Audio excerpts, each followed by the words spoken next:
Un juge raciste condamne un garçon noir, puis le garçon sort une photo de famille, ce qui arrête tout. L'air dans la salle d'audience exiguë était lourd, étouffant, comme si les murs avaient absorbé le poids d'une injustice vieille de plusieurs siècles. Dante Brigg était assis, raide, ses yeux marron foncé fixés sur la table en bois poli devant lui, ses doigts enroulés dans le tissu de son pantalon. La salle d'audience sentait les vieux livres et un peu le désinfectant, mais en dessous se cachait quelque chose de plus puissant, quelque chose que Dante pouvait presque goûter, l'odeur amère de l'inévitabilité. Âgé de 17 ans et déjà condamné aux yeux du monde, Dante sentait la pression du moment l'étouffer. Les ventilateurs de plafond tournaient paresseusement, incapables de dissiper la tension oppressante qui emplissait l'espace. De l'autre côté de la salle, le jury, 12 hommes et femmes, pour la plupart blancs, pour la plupart âgés, étaient assis avec des expressions impassibles, leurs yeux passant du juge, du procureur et du garçon qu'ils avaient été chargés de juger. Leurs visages ne trahissaient rien, mais Dante pouvait sentir ce qui allait arriver. Il l'avait senti dès son entrée dans la salle d'audience, dès son enlèvement, les poignets entravés, sa combinaison orange échangée contre un costume mal ajusté qui ne le rendait pas moins coupable à leurs yeux. Eric Nolan était assis à côté de lui, feuilletant une épaisse pile de papier avec une tension que Dante avait appris à reconnaître au fil du procès. Un avocat autrefois prometteur, dont les débuts de carrière avaient été empreints d'optimisme, Eric ressemblait désormais à un homme se noyant dans une mer de causes perdues. Son ambition de jeunesse, émoussée par le poids de trop d'affaires comme celle-ci, des affaires où l'innocence n'avait pas grand-chose à voir avec l'issue.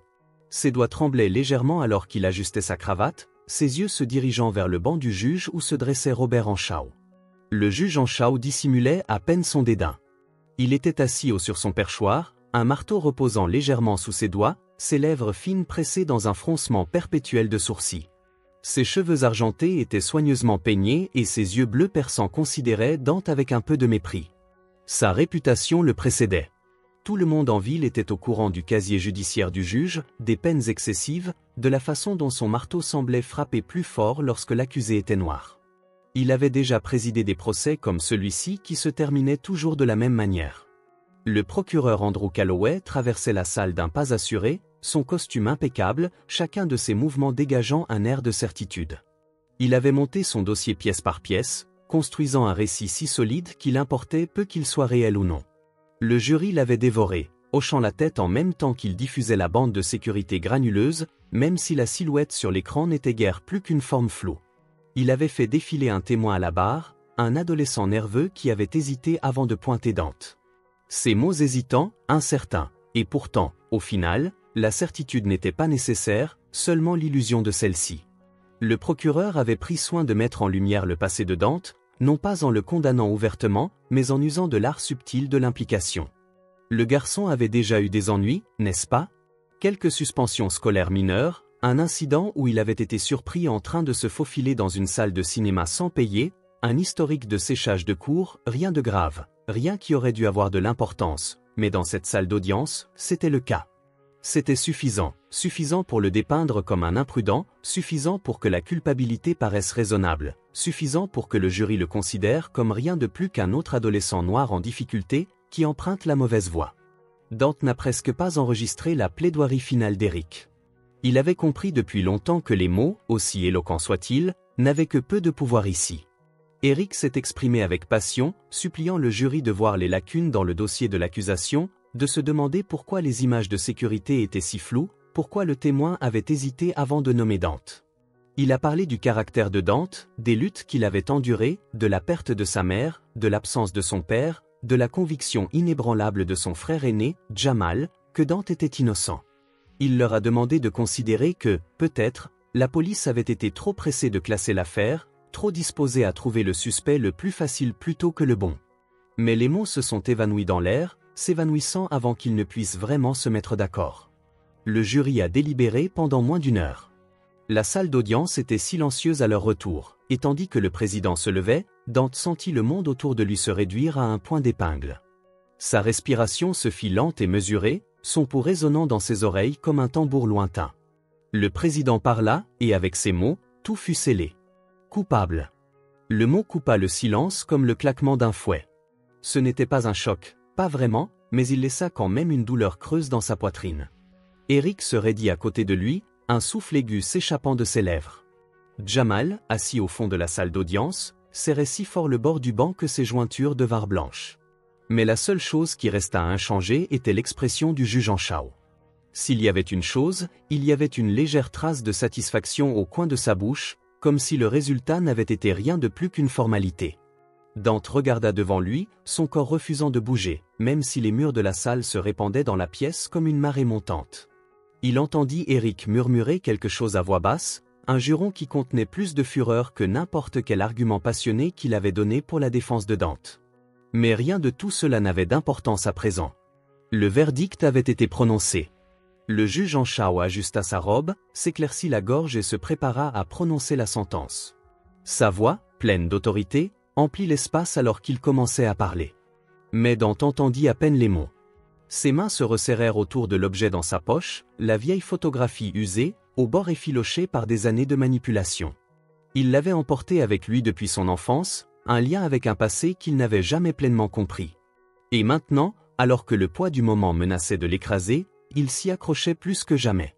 Dehors, le soleil de l'après-midi projetait de longues ombres à travers les fenêtres. Une lumière dorée filtrait à travers les vitraux derrière le banc du juge, mais à l'intérieur, Dante ne ressentait que l'obscurité. Un avenir qui lui échappait, une vie décidée par des hommes qui ne l'avaient jamais connu, qui ne s'en souciaient jamais. Et tandis que la voix du juge continuait à s'amplifier, décidant du sort qu'il avait vu venir depuis le début, Dante s'autorisa enfin à fermer les yeux. Il avait perdu, et ils avaient gagné, pour l'instant.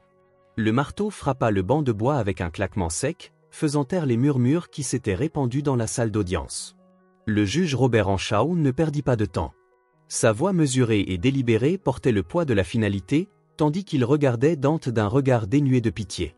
Il parlait de potentiels gâchés, d'échecs répétés, d'un garçon déjà trop loin pour être sauvé, une cause perdue. Les mots s'enroulaient dans l'air comme de la fumée, suffocant dans leur certitude. Dante était assis, figé, son pouls rugissant dans ses oreilles, ses doigts agrippant les bras de son fauteuil si fort que ses jointures devenaient blanches. La sentence tomba comme un marteau, 20 ans. La peine maximale. Des éclats de protestation éclatèrent dans la galerie, le son rebondissant sur les hauts plafonds. Une vague d'incrédulité se déversa sur la salle d'audience. Derrière lui, Jamal se leva d'un bond, les yeux brillants, les lèvres ouvertes de fureur. Mais avant qu'il ne puisse parler, Eric était déjà en mouvement. Il fut debout en un instant, sa chaise raclant le sol. Sa voix, tranchant le chaos, furieuse et désespérée, c'était de la cruauté, arguait-il, une punition excessive pour un mineur. Il exigea un réexamen, insista pour faire appel. Mais Anschau leva simplement une main, l'air impassible. La demande fut refusée. Pas de caution, pas de seconde chance. Dante serait immédiatement placé en détention. Dante eut le souffle coupé. C'était fini. La fin de tout. Il se retourna, scrutant les visages dans la foule, trouvant Jamal debout, raide, les poings serrés à ses côtés. Les officiers du tribunal avaient déjà commencé à bouger, leurs lourdes bottes résonnant contre le sol poli. La réalité frappa Dante d'un coup, le poids des chaînes, l'acier froid des barreaux, les années qui s'étendaient devant lui, longues et impitoyables. Il secoua lentement la tête, à peine conscient de son propre mouvement. Il n'y avait aucune issue, aucun espoir. Les policiers se rapprochaient. Et puis, quelque chose changea. La main de Dante tremblait tandis qu'il fouillait dans sa poche, ses doigts effleurant les bords usés d'une vieille photo, une image de sa mère, de son père, et de lui lorsqu'il était petit garçon, entouré de sourires et d'amour. C'était tout ce qui restait, la seule vérité qu'il pouvait encore toucher. En levant les yeux, il aperçut les yeux perçants du juge. Tout à coup, il eut un élan irrépressible. Il sortit la photo de sa poche et la brandit devant tout le monde, secouant la photo entre ses doigts. Le poids d'un héritage qu'il avait essayé de renier pesait sur lui. Son jugement, bien plus dur que toute sentence qu'il avait jamais prononcée, le frappait. Pour la première fois, Robert Anschau n'avait rien à dire. Le marteau restait immobile dans sa main. L'homme, autrefois inébranlable, était réduit au silence, son propre passé mis à nu devant le monde. La salle d'audience se figea. Le poids de la révélation se pressait contre chaque mur, chaque respiration retenue par anticipation. L'énergie dans la salle avait changé, elle n'était plus soumise à l'inévitabilité de l'injustice. Un murmure se transforma en quelque chose de plus fort. Un courant sous-jacent de résistance traversa les rangées de spectateurs. Le jury, l'air lui-même, le sentit. Le moment où la marée tourne. Le passage du silence au défi. Il saisit l'instant, s'avança. Sa voix, ferme, inébranlable, coupa court au choc persistant. Si le père de ce juge avait autrefois vu au-delà de la race, avait autrefois trouvé la fraternité dans l'homme qui lui avait sauvé la vie, alors pourquoi son fils condamnait-il un garçon innocent sur la seule base de cela? Ces mots se répercutèrent, forçant le jury à échanger des regards, les forçant à considérer non seulement le verdict qu'il venait de rendre, mais le fondement même sur lequel il reposait. Le juge en chaud inspira brusquement, son sang-froid se dénouant fil par fil. L'autorité qu'il exerçait avec tant d'aisance commençait à lui glisser entre les doigts, s'effondrant sous le poids de son propre passé. Il ouvrit la bouche, cherchant quelque chose, n'importe quoi, pour se rassurer. Mais les mots lui parvinrent étranglés, faibles, craquant dans le silence. La révélation l'avait détruit, non seulement aux yeux du public, mais dans la salle d'audience qu'il dirigeait depuis des années. La pression monta. Le marteau, autrefois ferme, tremblait légèrement sous sa main. L'homme qui avait condamné les autres avec tant de conviction se retrouva maintenant sur des fondations en ruine. L'hypocrisie de ses décisions étant mise à nu aux yeux de tous. La défense de Dante ne perdit pas de temps.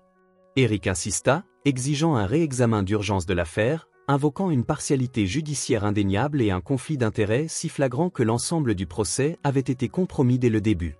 Une demande qui, dans des circonstances normales, aurait pu être rejetée sans réflexion, avait désormais un poids indéniable.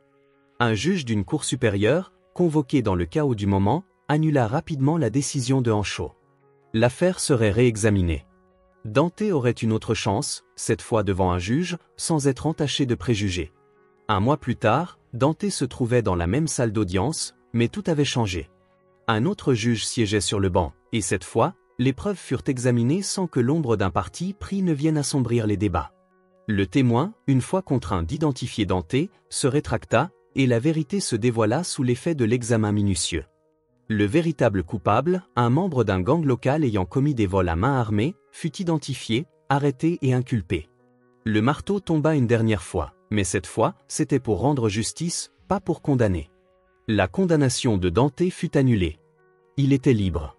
À l'extérieur du tribunal, le soleil de l'après-midi réchauffait sa peau, un contraste frappant avec la froideur stérile des murs de la prison dans lesquels il avait failli être confiné pendant 2 décennies. L'air sentait différent, plus libre, plus léger, comme si l'atmosphère elle-même avait changé avec la vérité. La vieille photo, maintenant presque usée par l'âge et les manipulations, reposait entre ses doigts. Il la releva légèrement. L'image de son grand-père et de Nathans, le fixant. Un lien forgé dans la guerre, dans la loyauté, dans quelque chose de plus grand que les divisions que le monde avait essayé de leur imposer. Un héritage presque enterré, maintenant exhumé. Une vérité presque passée sous silence, maintenant énoncée. Derrière lui, le palais de justice se profilait, un lieu de décision, de verdict, d'histoire écrite et réécrite. Quelque part à l'intérieur, le juge Robert Anchaud était assis seul dans son bureau, le poids de sa chute s'abattant sur lui comme un brouillard de plomb. L'indignation publique avait été rapide, impitoyable. Contraint à une retraite anticipée, son nom portait désormais la tache de la disgrâce. L'héritage même de son père, un homme qui avait autrefois combattu aux côtés d'un soldat noir, non pas un insigne d'honneur, mais un rappel de ses propres échecs. Dante se détourna du bâtiment, le regard portant vers quelque chose de nouveau, quelque chose qui n'avait pas été touché par les mains de l'injustice. Il savait maintenant que l'histoire avait presque avalé la vérité, mais la vérité trouvait toujours un chemin. Si ces histoires vous touchent, alors imaginez plonger encore plus profondément dans des récits inspirants et bouleversants. Des histoires vraies, des parcours de vie extraordinaires, des combats contre l'injustice et des triomphes qui défient toutes les attentes. Découvrez Je sais pourquoi chante l'oiseau en cage de Maya Angelou, Une vie de Simone Veil ou encore Nelson Mandela, La couleur des sentiments, des témoignages puissants de résilience et de courage. Si vous aimez les grandes histoires de revanche et de justice, Le Comte de Monte Cristo ou Ne tirez pas sur l'oiseau moqueur vous captiveront. Et pour des récits qui célèbrent la différence et la force intérieure, Wonder et La couleur des sentiments sont des incontournables. Vous trouverez tous ces livres en description de la vidéo, n'hésitez pas à cliquer pour les découvrir et vous laisser emporter par ces histoires qui résonnent avec celles que nous racontons ici. Ce sont des liens d'affiliation, c'est-à-dire que si vous achetez un livre en passant par un lien, nous toucherons une petite commission, ce qui aide la chaîne à se développer. Nous vous en remercions d'avance. Avant de partir, dites-nous d'où vous regardez cette vidéo dans les commentaires. Et si vous avez apprécié cette histoire, n'oubliez pas de vous abonner à la chaîne et d'activer la cloche pour ne rater aucune de nos prochaines vidéos. Nous publions 4 vidéos par jour, à 7 heures, à midi, à 15 heures et à 19 heures, et ce tous les jours.